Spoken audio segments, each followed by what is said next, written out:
Assalamualaikum warahmatullahi wabarakatuh. Perkenalkan, nama saya Silky Taviani Putri Murwantoro. Saya dari kelas AK 502 Manajemen Strategik S1 PJJ Akuntansi Unsia.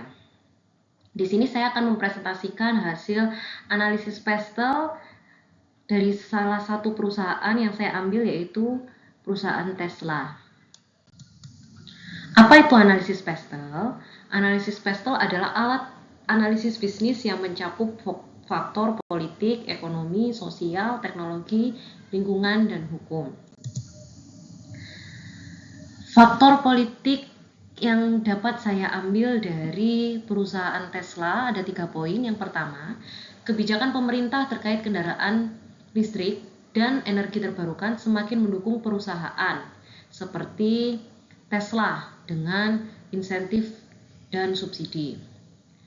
Ketegangan perdagangan internasional antara Amerika Serikat dan China dapat mempengaruhi produksi dan pasokan komponen. Yang ketiga, regulasi yang berkaitan dengan emisi dan standar keamanan kendaraan semakin ketat, yang bisa memberikan tantangan dan peluang bagi Tesla. Faktor yang kedua yaitu faktor ekonomi yang dapat saya simpulkan dari perusahaan Tesla. Yang pertama, pertumbuhan ekonomi global mempengaruhi daya beli konsumen terhadap mobil listrik atau kendaraan listrik yang umumnya lebih mahal dari kendaraan konvensional. Fluktuasi harga baku seperti nikel untuk baterai dapat mempengaruhi biaya produksi. Yang ketiga, kenaikan suku bunga dan inflasi dapat mempengaruhi investasi dan permintaan kendaraan listrik. Faktor yang ketiga yaitu faktor sosial. Yang pertama, meningkatnya kesadaran masyarakat akan perubahan iklim dan pentingnya keberlanjutan mendorong permintaan untuk kendaraan listrik. Yang kedua, masyarakat semakin memahami manfaat kendaraan listrik seperti pengurangan polusi dan penghematan bahan bakar. Yang ketiga, ada tantangan dalam penerimaan kendaraan listrik di daerah yang lebih rural, di mana infrastruktur pengisian mungkin kurang berkembang dan kurang tersedia. Faktor selanjutnya yaitu faktor teknologi. Ada 3 poin yang dapat saya simpulkan dari perusahaan Tesla. Yang pertama, inovasi dalam teknologi baterai seperti peningkatan kapasitas penyimpanan dan pengisian cepat memberi Tesla keunggulan kompetitif. Yang kedua, kemajuan dalam teknologi otonomi kendaraan juga menjadi fokus penting bagi Tesla dan bisa menghadirkan peluang pasar baru. Yang ketiga, munculnya teknologi baru dalam grid energi seperti penyimpanan energi terbarukan dapat meningkatkan bisnis energi terbarukan Tesla. Faktor selanjutnya yaitu faktor lingkungan. Ada 3 kesimpulan yang saya ambil dari analisis pestel. Yang pertama, regulasi yang semakin ketat tentang emisi karbon mendukung pertumbuhan perusahaan yang berfokus pada energi bersih dan kendaraan listrik. Yang kedua, ketergantungan Tesla terhadap bahan mentah yang dapat berdampak pada lingkungan seperti lithium dan nikel memerlukan praktik pertambangan yang berkelanjutan. Selanjutnya, isu perubahan iklim global mendorong inovasi dan investasi dalam solusi energi bersih. Faktor yang terakhir yaitu faktor hukum.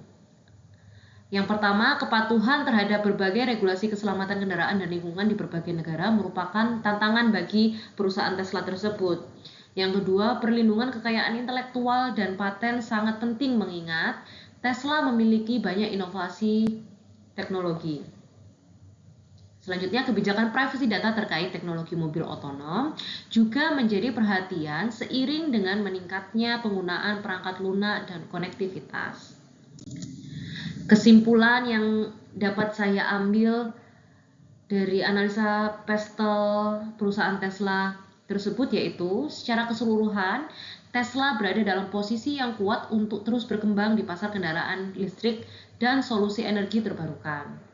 Faktor-faktor politik yang mendukung kesadaran sosial terhadap keberlanjutan dan kemajuan teknologi adalah keuntungan besar bagi perusahaan Tesla. Namun, Tesla juga menghadapi tantangan dari aspek ekonomi, hukum, dan lingkungan yang perlu dikelola dengan baik. Saran strategis yang dapat saya ambil untuk perusahaan Tesla, yang pertama, diversifikasi rantai supply. untuk mengurangi resiko terkait fluktuasi harga bahan baku dan ketergantungan terhadap negara tertentu. Tesla dapat memperluas sumber bahan baku atau menjalin kemitraan dengan penambang lokal. Yang kedua, inovasi berkelanjutan. Tesla harus terus berinvestasi dalam penelitian dan pengembangan, terutama dalam teknologi baterai dan kendaraan otonom, untuk mempertahankan keunggulan kompetitif. Yang ketiga, pembangunan infrastruktur pengisian.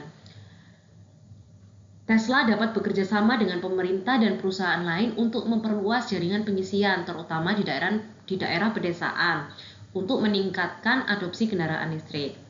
Yang keempat, kepatuhan hukum. Tesla dapat membangun tim kepatuhan yang kuat untuk memastikan bahwa semua produk mematuhi regulasi yang berlaku di berbagai pasar, serta menjaga persepsi positif terhadap merek. Yang terakhir, yang kelima, edukasi masyarakat. Tesla dapat melakukan kampanye untuk meningkatkan kesadaran tentang manfaat kendaraan listrik dan berkelanjutan untuk mendorong adopsi yang lebih luas.